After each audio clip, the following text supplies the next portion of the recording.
July 19th, 2026, New Jersey.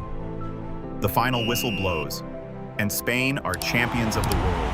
Not for the first time, for the second. They beat Argentina, they beat Messi. And they did something no country in the history of football had ever done before. Because at that exact moment, Spain didn't just hold the Men's World Cup, they still held the women's one too. The first nation ever to grip both trophies at the same time. And the man handed the golden ball, best player of the entire tournament, wasn't Lionel Messi. It was a defensive midfielder named Rodri. And here's the statistic that tells you everything. Across the entire tournament, 8 matches, from the opening whistle to the final, this Spain team conceded a single goal. 1 in the whole World Cup. But here's the part that should stop you cold. This is the same country that, for decades, was football's greatest joke. The team that always had the players and never, ever won. So how did the biggest underachievers in the sport build a machine this unstoppable? Let me take you back.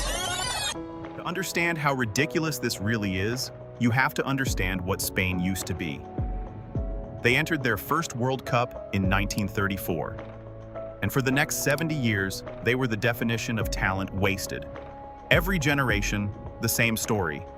Beautiful footballers, big names, and a suitcase packed for an early flight home. One major trophy, that's all they had. The European Championship, way back in 1964. And then, for 44 years, nothing. Think about that. 4 decades of some of the most gifted players on earth and not a single major title to show for it. They had superstars. A striker like Raúl scored goals for fun. And still, when it mattered most, they shrank. The Spanish press had a name for it. The eternal underachievers. You know, Spain has been such an underachiever for many years. I lived in Spain. I know that the passion that Spain has for the game of football, and it broke my heart for so many years not being able to make it to the quarterfinals. The problem was never the talent. The problem was the moment. When the pressure landed, Spain froze. They passed the ball beautifully, and they went home empty-handed. Again and again and again. And then, quietly, one coach decided to burn the whole idea to the ground. His name was Luis Aragonés, and his idea was almost insultingly simple. Keep the ball, keep it, and keep it, and keep it, until the opponent breaks. They called it tiki-taka, short passes, constant movement, suffocation by possession. And the men who made it sing were a golden generation, the likes of which Spain had never produced. Xavi, Andrés Iniesta, Sergio Busquets, David Villa, Ferran Torres. Euro 2008. Spain reached the final and faced Germany. And Torres scores the only goal of the night. There's a goal and Torres is in here, and Fernando Torres scores for Spain! After 44 years of pain, Spain are champions again. Spain rule Europe! 2 years later, under a new manager, Vicente del Bosque, Spain arrive at the 2010 World Cup, and they lose their very first game, 1-0 to Switzerland. The old ghosts start whispering. Here we go again. The eternal underachievers, back to their old tricks. Except this time, they didn't fold. They won every single match that followed. Game after game, 1-0, controlled, ruthless. And in the final, against the Netherlands, deep into extra time, in the 116th minute, Andrés Iniesta struck. 1-0. Spain were world champions for the first time in their history, and the first European nation ever to win a World Cup on another continent. Then came Euro 2012, and Spain didn't just win it, they humiliated the final. 4-0 against Italy, David Silva, Jordi Alba, Fernando Torres, Juan Mata, all on the score sheet. The biggest winning margin a European Championship final has ever seen. No team had ever defended a European title before. Spain just had. And this golden generation has yet another trophy. Euro, World Cup, Euro, 3 major tournaments in a row. No country had ever done it before. No country has done it since. The eternal underachievers had become the most dominant team on the planet. The joke had become the standard. And for a while it felt like it might never end. But football is cruel. And what climbs this high has an awful long way to fall. The fall came fast. 2014 World Cup. Spain arrive as the reigning champions of the world. And they're knocked out in the group stage, gone before the tournament even warmed up. The golden generation was aging. Xavi, Villa, the old spine, time was catching all of them. And what followed was a wilderness. Years of the same lovely passing and none of the glory.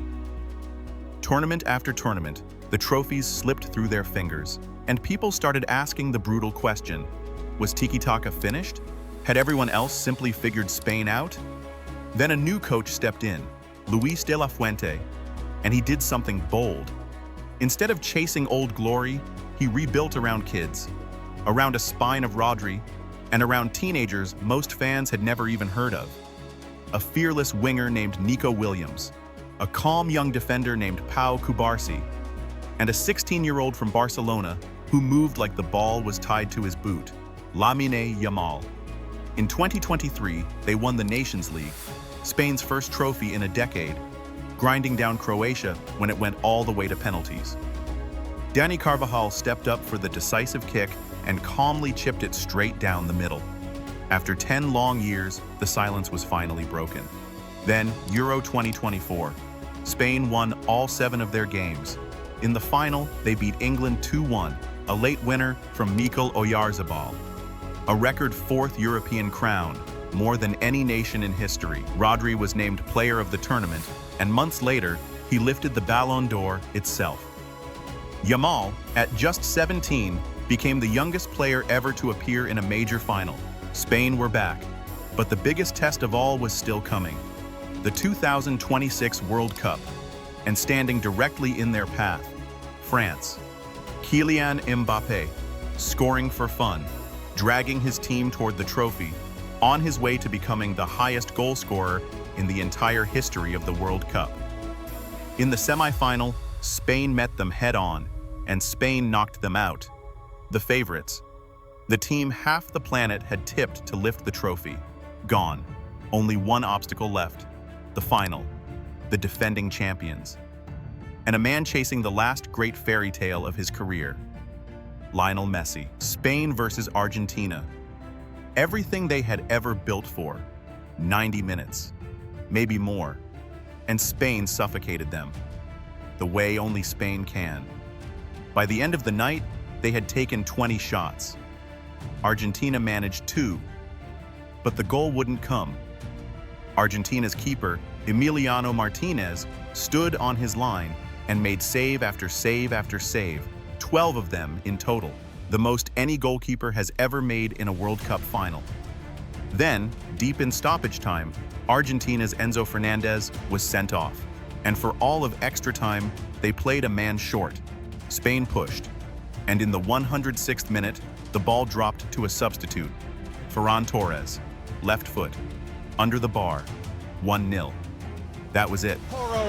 Williams, and thundering to Spain by Ferran Torres! Spain were champions of the world for the second time.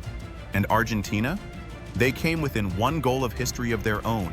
No nation had won back-to-back World Cups in more than 60 years. They fell 1 step short. And then the awards came. The Golden Glove for the best goalkeeper went to Spain's Unai Simón. 7 clean sheets, more than any keeper in the history of a single World Cup.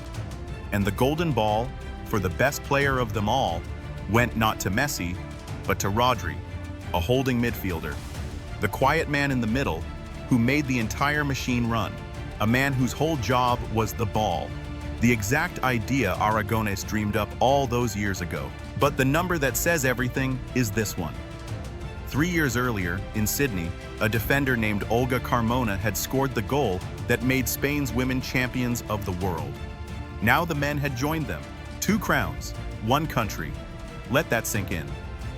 So tell me, after everything you just heard, Is this the greatest football team ever built? Or is the very best of Spain still yet to come?